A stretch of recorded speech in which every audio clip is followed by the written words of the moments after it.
are in the yard where faith and sports collide. My name is Marcus Preciado. Over there on the other side, we got Jefferson Drexler. How you doing, Jefferson? Hey, Marcus. How you doing? I'm doing really, really good this week. Doing great, man. Thanks for asking. Hey, before we get started, just want to say a quick thank you to Christian Podcast Central. Go to christianpodcastcentral.com, which is a great content. You'll enjoy it. But today we are going to do as usual here, Jefferson. We're going to talk about the week of sports, have a little fun, talk about some things that stood out to us, but then bring on a pro to talk about faith and sports colliding in their world. And today we've got the Arizona Diamondbacks chaplain, Brian Hummel, that's got a great story of how God is doing some amazing things in a Major League Baseball and some of their ministry. Well, let's dive into it right now as we take a look at the week that was. The week in review. We start off with the NFL, Lamar and the Ravens. Lamar Jackson, Jefferson, and the Ravens did it again. They defeated the Texans 41-7. Lamar Jackson is a juggernaut. What are you thinking about his play right now? You know, I love the guy, and it's hard for me to say this, but I think that he very well may be the most skilled, or at least the most accomplished as of right now, quarterback in the AFC. As a Chiefs fan, that kills me.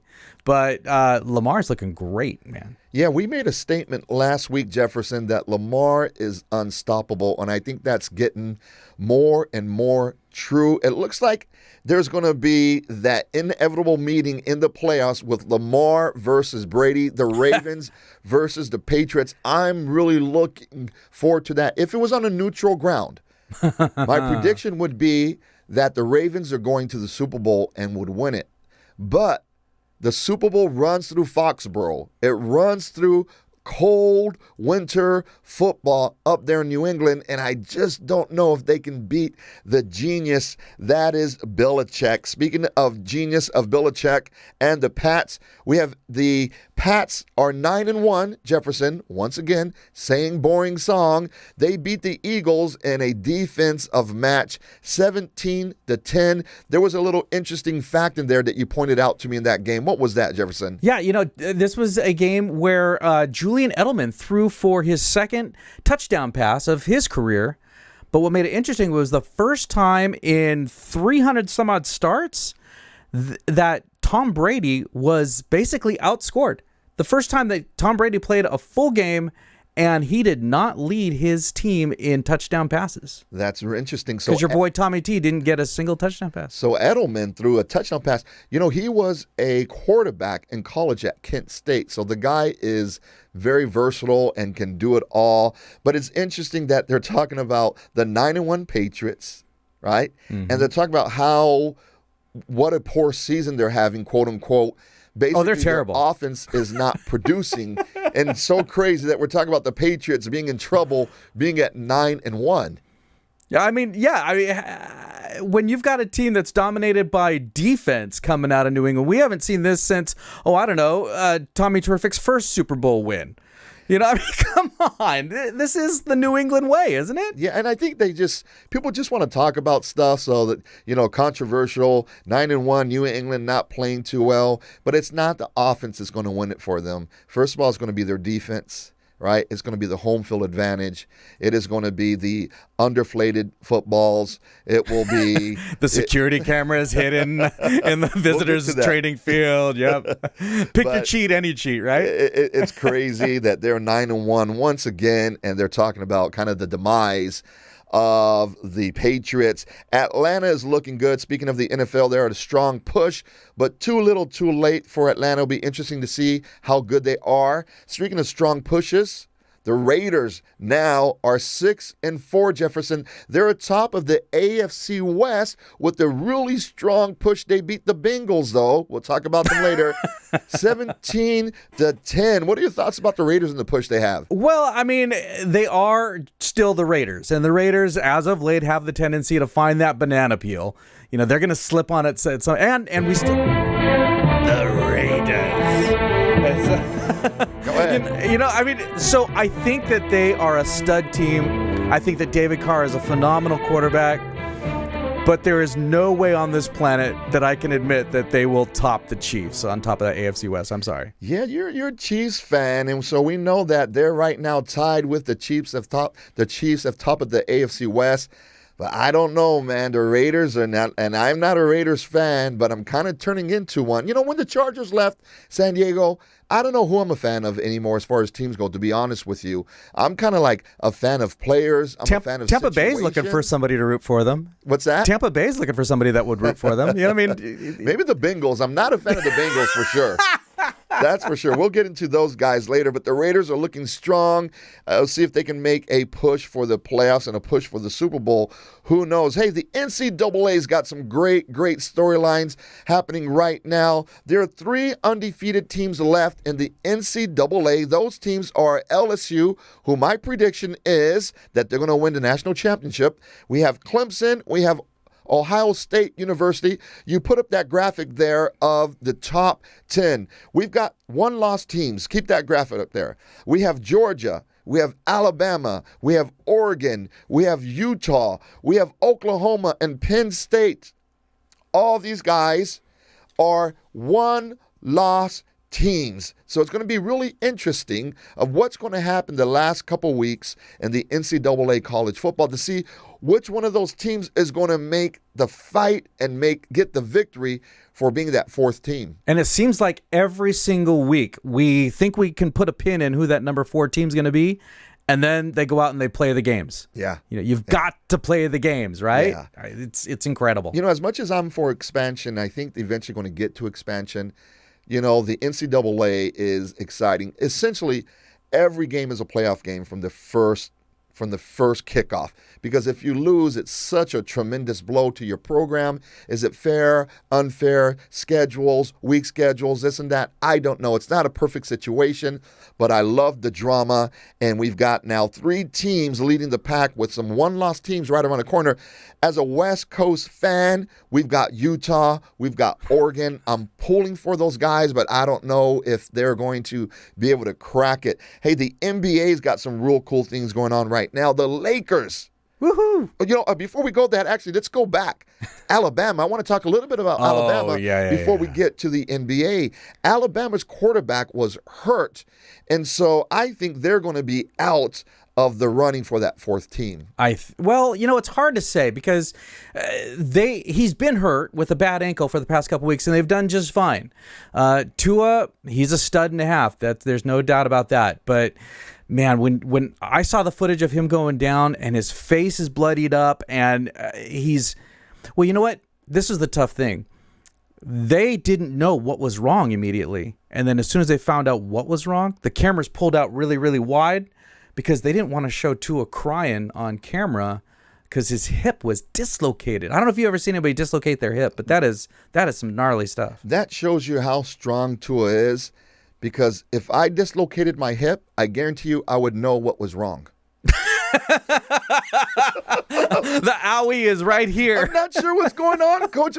It kind of hurts. Like they're trying to figure out, is it your ankle? No, your knee. No, is it your nose? No, I'm not. It's kind of around my waist. Oh, you dislocated your hip, Tua. Wow, that guy is tough. So I don't think Alabama. Anyways, they already got beat by LSU. They're definitely not going to make the top 4 without Tua. Now on to the NBA. The Lakers.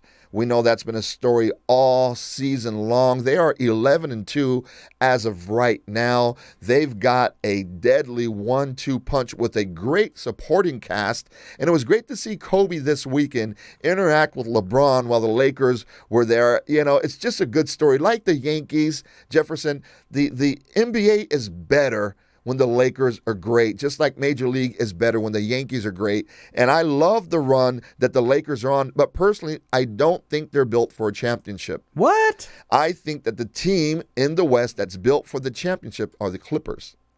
Now, they don't look as sexy right now as the Lakers. You're talking do. the NBA Clippers and the NBA Isn't Lakers, that weird? right? And I really believe that I think the Clippers have a better chance. And LA Lakers have the Lakers. They've got the history. They've got LeBron James. They seem to have it all.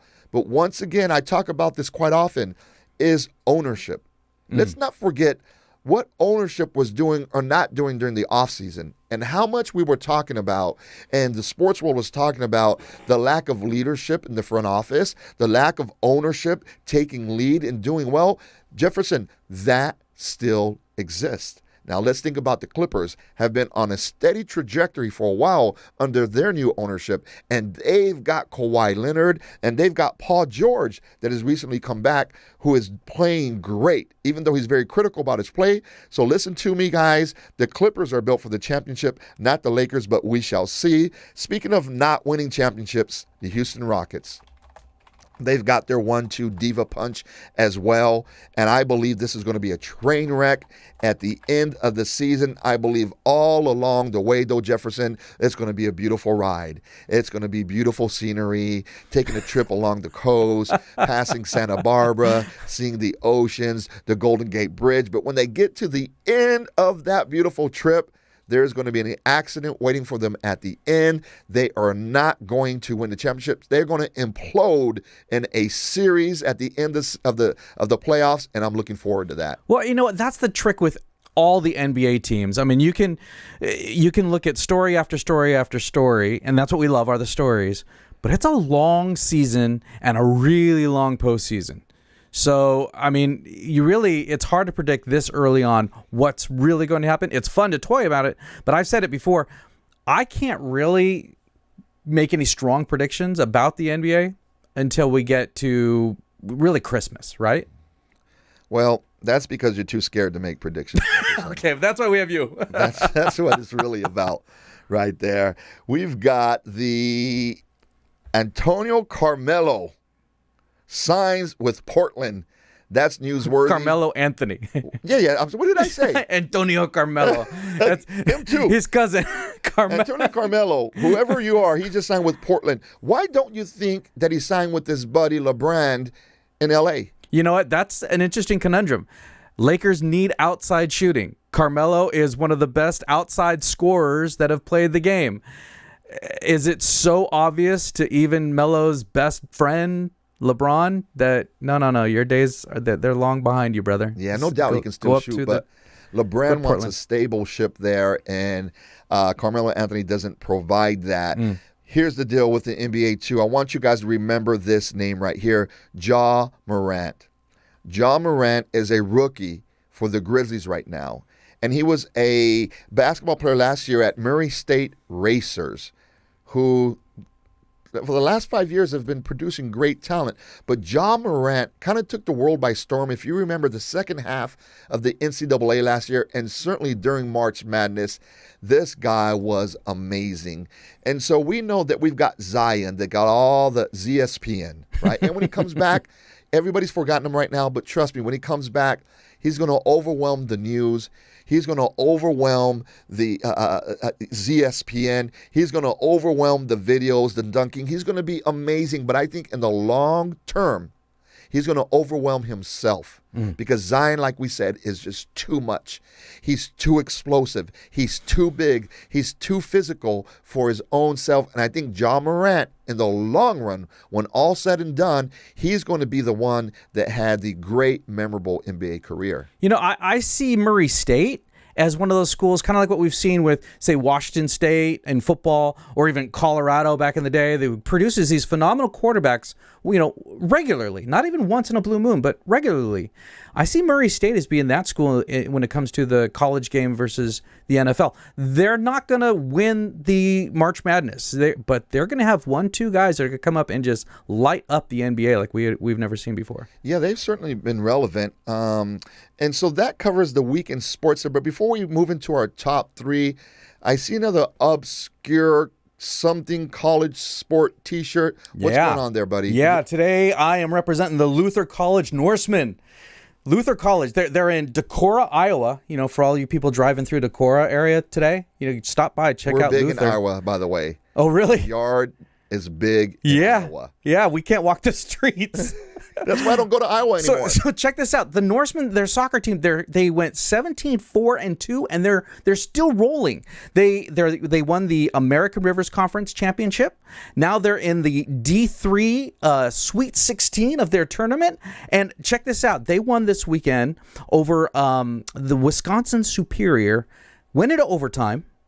Double overtime, still tied 1-1, and won 4-1 in shootouts, all because of Carson Davenport, their keeper. So they go on later on this week against Ohio Wesleyan in the Sweet 16, and my boys, the Norsemen, they're lighting it up. Well, shout out to the Norsemen in Iowa, and the Yard loves you. Where do you get these obscure stuff, dude? That is a great. So there's an app. They got an app for that, and it's called Poshmark. Okay. My wife introduced it to me, and it's good. where you get some great clothing and you can shop very easily. But I cannot wait for the day when all of our viewers who are going and their kids are going to the different colleges around the country, send me your gear. Yeah. Extra large T-shirt. So this whole bit is basically for you to get free gear in the long run, which I can respect. I can respect that. Hey, we're going to get into the top 3 things that jumped out at us in this week of sports.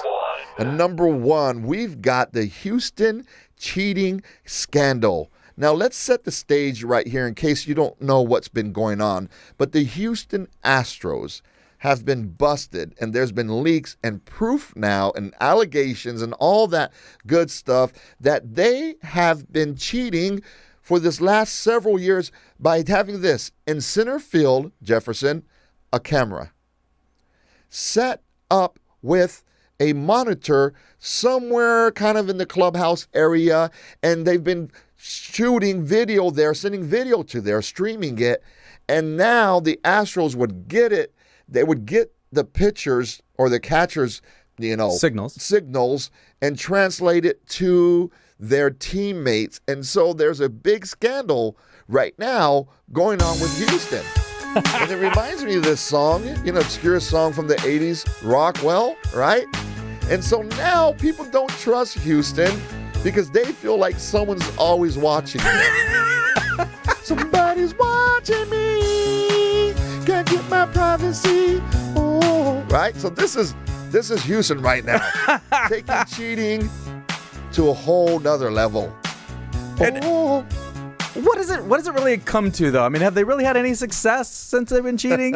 Hey, look, they won the World Series in 2017, was it? We have a picture against the Dodgers right here, against Los Dodgers. They're going to pay a steep, steep price for this because people are saying they may even take away that World Series. And I don't know what price they're going to pay, but for sure, man, this is so tarnished.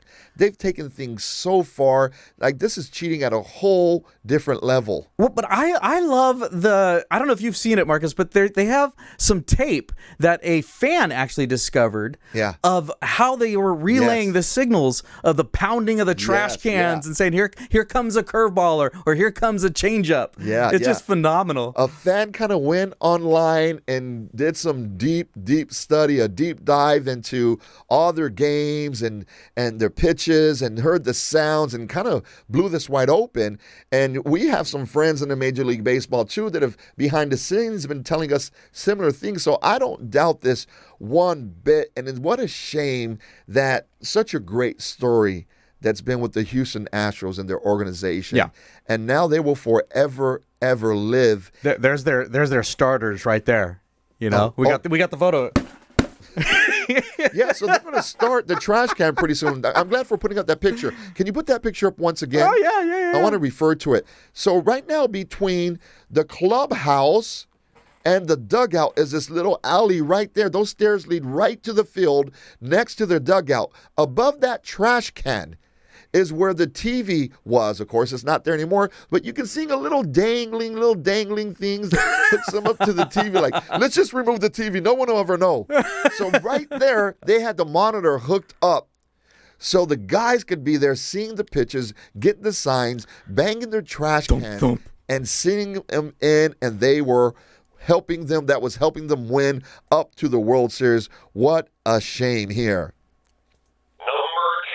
Number two, we recently had a fight that forever will live in infamy as well. And let's set the scene right here. It was the Browns playing against the Steelers. There was about 8 seconds left in the game. And a game that pretty much nobody except for the parents of the Browns and the Steelers players were watching. Correct. Right? Nobody, of very little import. 8 seconds left. Not much is going on. So Myles Garrett, a Browns D lineman, sacks the quarterback Mason Rudolph, the Steelers quarterback. And after that, there we go. We see Myles Garrett right there. A big fellow. You don't want to mess with him. And then we have Mason Rudolph as well, who was sacked by Myles Garrett with 8 seconds left. And then after that, a fight comes out. Helmet swung. All kinds of crazy things are happening after that. But let's break this down. Before you show the little video, I want to explain that now Myles Garrett, the defensive lineman, is suspended without pay, mind you, for the rest of the year. So he's paying a severe penalty, and the NFL is saying, what are we going to do beyond that? The quarterback is probably going to get fined, and we'll see why, and other people were suspended and got in trouble through it. Well, a big fight happened, and we know of the infamous swing of the helmet that Myles Garrett had. He had the helmet in his hand, and he swung it, and with that swing, it hit the quarterback, Mason Rudolph, and that's why people were saying, hey, should there be criminal charges? Should he go to jail? How can he do this? And before we get into the take, I want to explain this. There is no reason Myles Garrett should have done that. This is unacceptable and really could have really damaged this guy's health. Thank God he didn't. But so much of the focus has been on Myles Garrett. And I want to shift the focus, Jefferson, to the quarterback. I want to shift the focus to Mason Rudolph. And this is why. Can you show that video we have here? So here's the video where he gets sacked. Mason Rudolph gets sacked. And it's just a typical benign sack at the end of the game. But if you notice, he reaches out and he tries to pull the helmet off. Here it is in slow motion. He's trying to rip his helmet off. At that point, a fight breaks out. He gets his helmet ripped off eventually by Myles Garrett, and then a big fight ensues. Here's the deal. He should have never tried to pull the helmet off of that big defensive lineman. Bad choice. Bad choice. I agree. I agree. Not a good choice. However, he didn't get the helmet off. So that's the tough thing. And not to mention, it was a late hit. It was a late hit, as you mentioned, with 8 seconds left. I mean, it was a bad play. I can understand Rudolph being beside himself and kind of losing a little bit wild. And not only was he hit, but then Myles Garrett even shoved him further while Rudolph was down on the ground. It was bad on many counts. Listen, you got to know which fights to pick, Jefferson, and which fights not to pick, right? You don't want to pick a fight with Myles Garrett. You don't pick a fight with that dude, right? And essentially, when you grab the helmet and try to yank it off, you are starting the fight. And his reaction was horrible, but he is the one that right there tries to pull the helmet off. At this point, something is going to happen. And what happens is he gets his helmet pulled off and the whole string happens. Here's the second bad choice that he made. After the helmet was pulled off, Jefferson, instead of protecting himself and realizing he is not protected, let's show the video of the whole play. Here's the full context. Here he is. Down in the left corner there, he gets popped. That's what we've seen. There's the scrum. Gets his helmet pulled off. What does he do? Jefferson, what is he doing? Give me back my hat. And then he throws his hands up. I love to throw my hands up. What? What did I do? Crucify me. What? If I'm the martyr. You're on the football field and somebody that big and strong happens to pull the helmet off of you, that you were the instigator in the whole issue, here's a clue. Don't run to him and try to get into a fight. This guy's judgment is pretty bad. I'm not saying that Myles Garrett should not be suspended. I'm saying that none of this ever would have happened if Mason Rudolph did not start it. It was just really poor decision making on that part. And I think more of the focus needs to be on Mason Rudolph's behavior, not only focus on Myles Garrett and the fight and all those things. And speaking of bad decisions, Number 3. we've got Colin Kaepernick recently had a tryout for some NFL teams. Now, I don't want to get too deep into this political ups and downs of Colin Kaepernick, but here's the takeaway that I want to explain. I believe Colin Kaepernick much rather be a martyr for social justice than he would be a second-string quarterback. Let me state that again because I kind of messed it up. I think he'd rather be a martyr for social justice than a second-string quarterback or a quarterback in the NFL. If he goes back to the NFL, he's not going to be a starter. I really don't think he wants to go back to the NFL. I don't think his behavior shows that he wants to be an NFL quarterback. I don't think his efforts are there to want to be an NFL quarterback. I think what he wants is more attention to himself for the purpose that he believes in that we may or may not agree with. But what I do believe is that that's what he wants. He wants that attention. Exhibit A right here, he wore a T-shirt to the tryouts that says Kuta Kinte. For you listeners who don't know who Kuta Kinte is a fictional character, a fictional slave in the books and the miniseries, or the book Roots and the miniseries Roots. So he is wearing the name of a fictional slave to try to make a point to this tryout, essentially for his job interview. But just like Kuta Kinte is a fictional character, I believe that his efforts to want to be a starting quarterback in the NFL is a fictional effort. What he wants is attention for all the wrong reasons. Jefferson, now we're at one of my favorite parts of the show, Joy and Pain. Here we go. Joy. Come on, here we go. Pain. Pump it up. Sunshine. Yeah. And rain. You know, I got to get my popping in.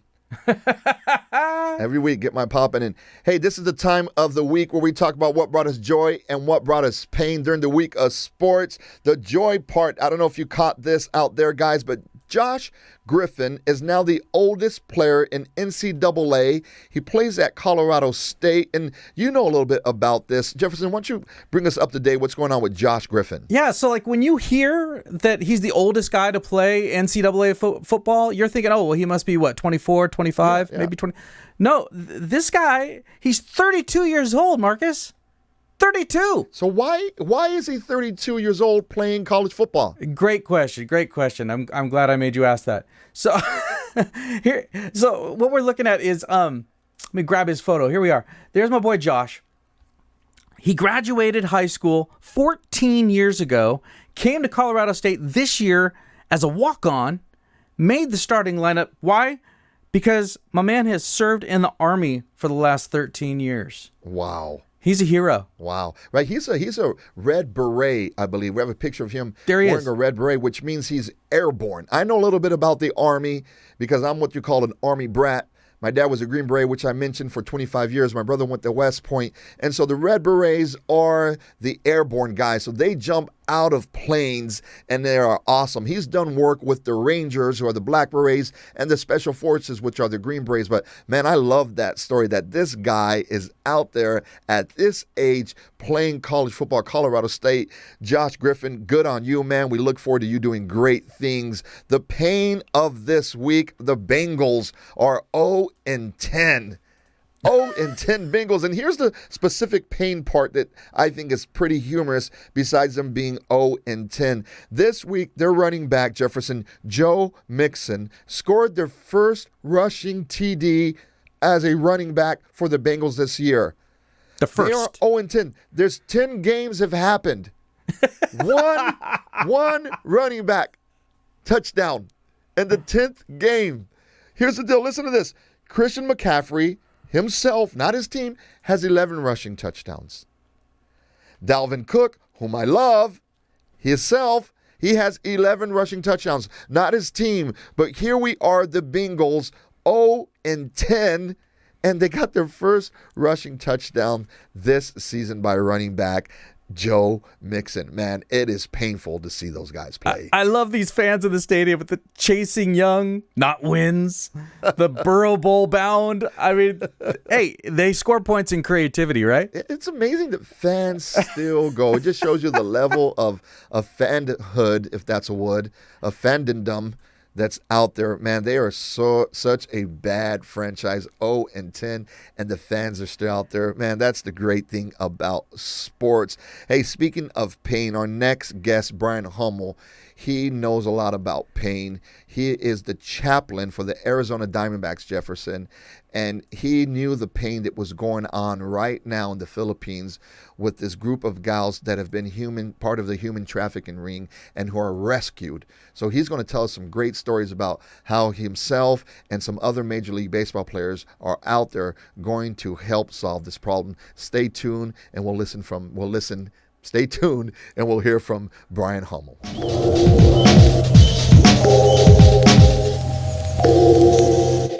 You are in the yard where faith and sports collide, and now we've got Arizona Diamondbacks chaplain Brian Hummel joining us. Super excited to have you with us today. Brian, thanks for joining us, and thanks for your time, brother. Yeah, thanks for having me on.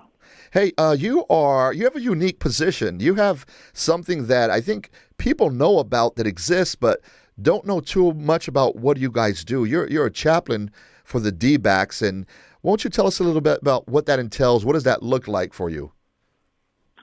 Yeah, every major league and minor league team has a chaplain, and they, obviously they can't play on Sundays because they can't go to church on Sundays because they're always playing. So we provide a 15 to 20 minute church service for the home team and the visiting team and the umpires. The umpires need Jesus as well. And so we go and hang out with those guys, and then I do like weekly studies and a lot of discipleship time, and I'll travel with the team, and I overlook the minor leagues with the Diamondbacks organization as well. So we're there to just connect and encourage the guys in their faith. How long have you been doing that, Brian? Since 2004. Okay. With the Diamondbacks. Okay, Yeah. and how'd you come across for the opportunity to be the chaplain there? So I work with an organization called Unlimited Potential Incorporated. So there's 6 of us on staff, and we all used to play professional baseball. And we are discipling players. Reach, teach, train, descend is our motto, our mission statement.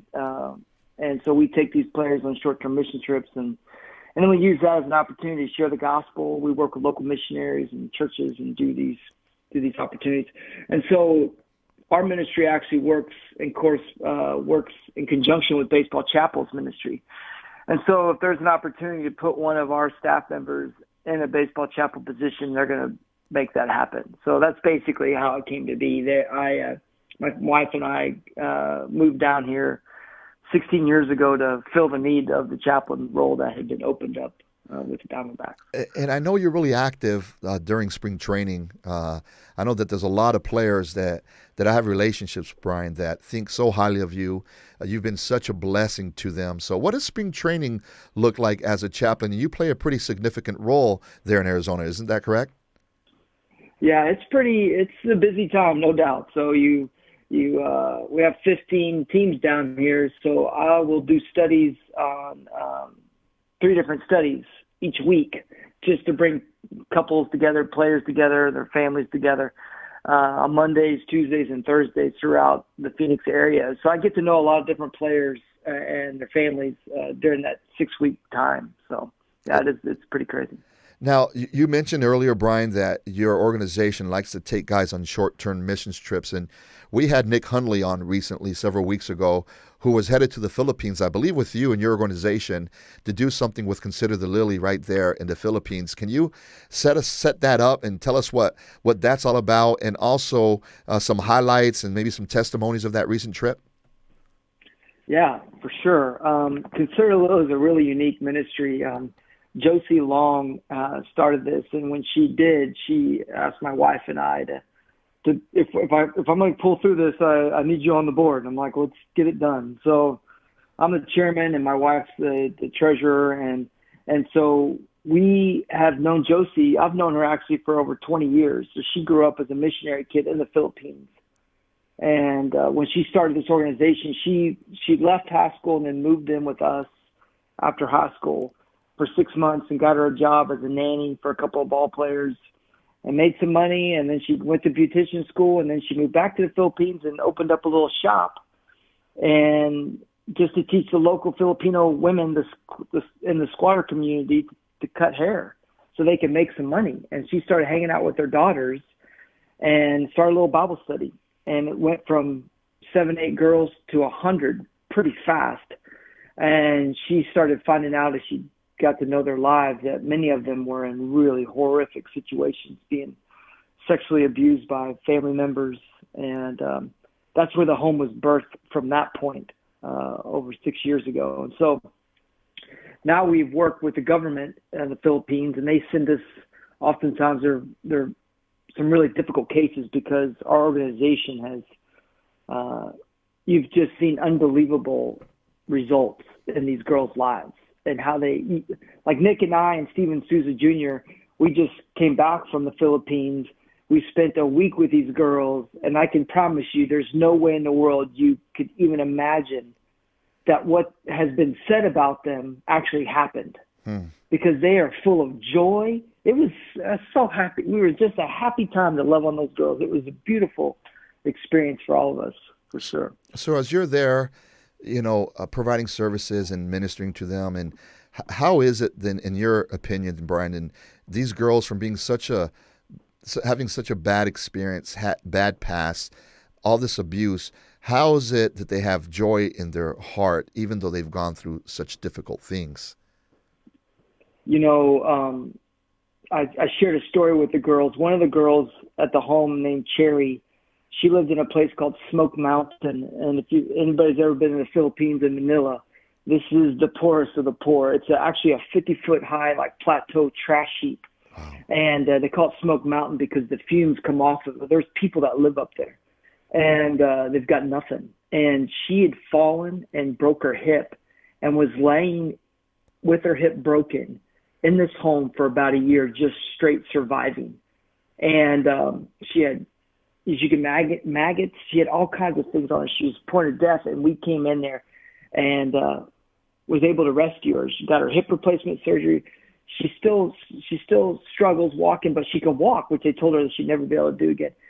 She came to know Jesus about 2 years ago, and I shared a story in Mark chapter 2, where 4 friends brought their paralyzed friend through the roof to meet Jesus. And Jesus addressed that man's greatest need, which is all humanity's greatest need. And it wasn't the physical healing that was the greatest need, although that's what the man thought, and for sure that's what Cherry thought. It was forgiveness. And Jesus is the only one that can provide that. So you've got 2 choices in our life. Either one, I can deal with it and seek forgiveness, or 2, the opposite of forgiveness is revenge and justice. So what we're going to find out is no matter how much justice and revenge you try to seek after and want, it will never satisfy your soul. Only forgiveness can bring that peace. And what these girls are being able to do is to forgive and recognize their need for the forgiveness of Jesus. And it's through that forgiveness of Christ that they're able to forgive those that have hurt them.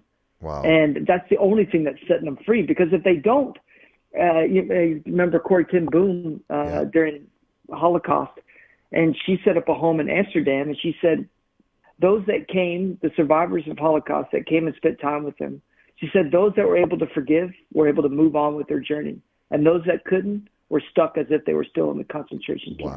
Wow. And that's a true statement for all humanity. So forgiveness is the key to the Jesus' kingdom, and he is the one that provides that. And these girls have experienced it. We see them singing worship songs.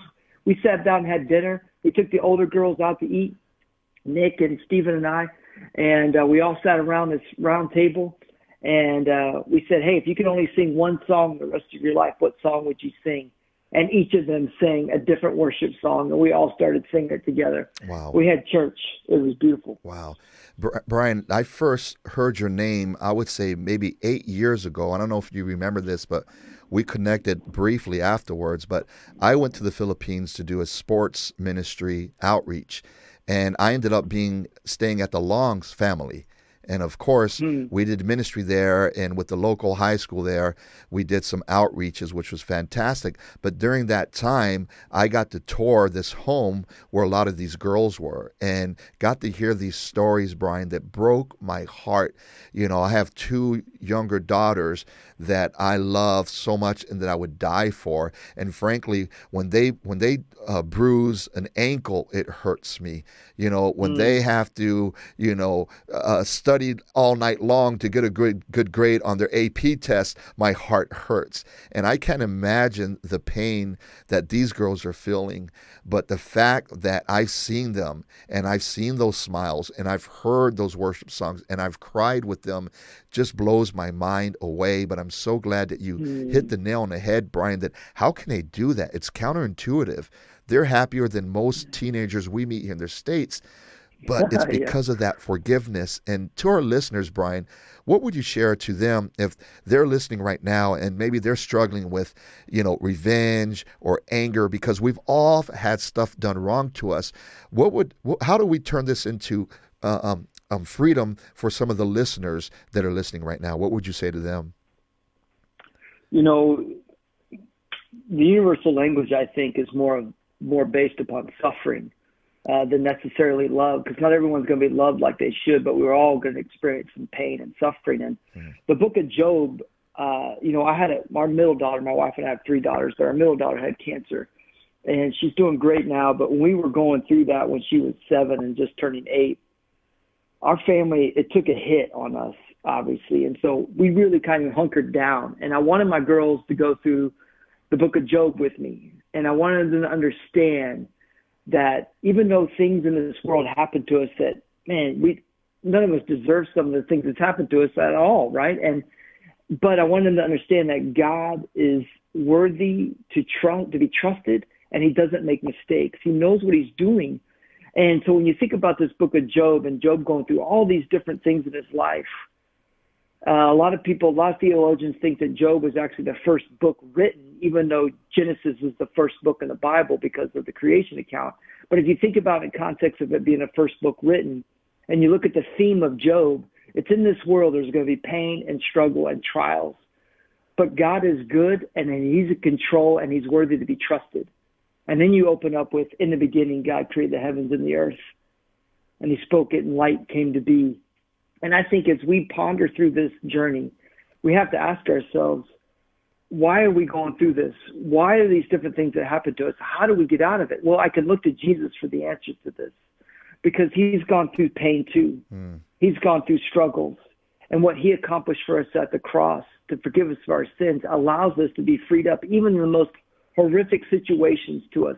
Now, what it doesn't mean is that for these girls, can they immediately move back into a trusting relationship with the people that have hurt them? No.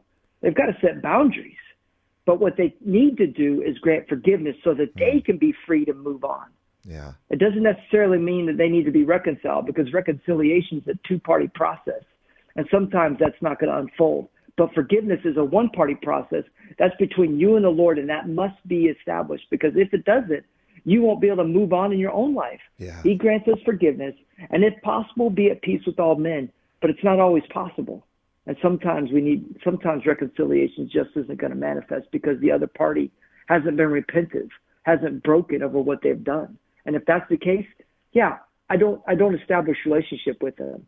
But I do need to forgive them in order for me to move on, because I have been forgiven such a great debt in my own life. Yeah, that's a great point. The interesting thing, Brian, about lack of forgiveness is often when we're doing that and we're holding in these harsh feelings, whether valid or invalid, because often there's valid reason why we're in pain, and there's valid reason why we don't want to forgive. But the sad thing is, when we don't forgive, it doesn't hurt the other party. It hurts us, because they're not the ones thinking about it every day. I mean, let's say I was wronged in high school, something significantly. Whoever wronged me isn't thinking about that today. But if I've never forgiven them and moved past that, then those are things that the enemy, the devil, can use to just keep us enchained to our past. And thank God that we have forgiveness. And to our listeners out there, hey, if you've never experienced true forgiveness for the things that you've done, if you've never extended true forgiveness to the things that have done to you, you will never be free. And thank God that he provides a plan for us, Brian. Not only those girls in the Philippines, not only you as a chaplain and your family and your wife and your kids in their Major League Baseball relationships that you have, but for the listeners right now, maybe there's somebody that says, you know what, I need forgiveness. Well, thank God you're in a spot that you know you need help. And all you have to do is go to the Lord and ask him to forgive you and to become his. And then now you have a chance to be a new creation and have the power now to forgive others. What are your thoughts? What are your thoughts on that, Brian? Yeah, that's absolutely right, right? I mean, this is the heart of Jesus and why he left heaven and came to earth, is to reconcile us back to the Father. And he went to unbelievable lengths to do that. One of my favorite Bible stories is stories that Jesus communicated was when there was this man was working in the field and came across this treasure, and he sold everything he had to purchase that land because he knew the treasure that was there. And the reality is when you think about what Jesus has done, he gave up everything. And who's the treasure? The people he created. And he's given it up, and he gave up his life. And people were looking at him like, well, if you are God, come down from the cross. And yet he stayed up there because he sees us as his treasured possession, and he went to great lengths to provide hope and life for us. Yeah. And when you experience that relationship with Jesus, man, it doesn't mean that your life's not going to have troubles. No, you're still going to have troubles because we live in a fallen world. But what it does provide for me is hope. And that's what these girls have now, which they never had before. They have hope in Christ. They know who they are. There's assurance now with their faith. Yeah. And so the things that have happened to them is, yes, have been brutal. But watching them now, another illustration, we had 7 girls come in to stay with us for 2 weeks that just got the police officers picked up in a raid just before they were sold into slavery. Josie took them in. She took 7 of her older girls. They took those girls, each took those 7 girls out to eat. And they each shared the gospel with them. They were like, we've been where you are. And we know that this is painful, what you've experienced, but you need Jesus. Wow. I mean, and 3 of them came to know Jesus, and 2 of them are now living in their home. Wow. So it's amazing. Brian, man, I thank you so much for joining us today. Look, are you okay on joining us in the future as well? I'd love to continue to see what God is doing through you and your ministry. But before we end, can you just share with our listeners, if they felt compelled to support and be a part or just to help out in the things that you're part of, how can someone do that if they're listening and says, you know what, I want to be a blessing and I want to help out? What can they do? Yeah, thank you. Yes, just go online to considerthelily.org, just all one word spelled out. And there you can look on there and you can see the picture of the girls on the front page. And there's ways to donate. We obviously need monthly donors. If people want to come alongside and help these girls out, we'd obviously take that. We need prayer. We're opening up a new home, actually 2 homes, so we're in the process of trying to get more girls. We had to turn down 23 girls when Nick and Stephen and I were there one day. We just don't have the room, and so the government's presenting to us their most difficult cases because we have lawyers. We're involved in the whole process, from counseling to we have social workers in the home. We have counselors. We have education. We take them all the way through college. I mean, we're wanting to transform lives here and break some serious chains. Wow. And in the Philippines, there's just it's rough, but Jesus is doing some work, and it's beautiful to see. Well, Brian, we know that Jesus does his work. He often uses us to be his hands and feet. So, man, I thank you for that. Keep up the good fight. Do not tire in doing good. May God bless you, Brian, and we look forward to having you on soon. Yeah, for sure. Thanks so much for having me. Have a great day, brother. Another huge thank you to Brian Hummel. Listen, guys, if you listen today and you feel compelled and moved to do something to help him out in his ministry, just go to considerthelily.org, considerthelily.org, and help him fight this fight. We thank you so much for tuning in today, guys. Join us next week for another great episode of The Yard.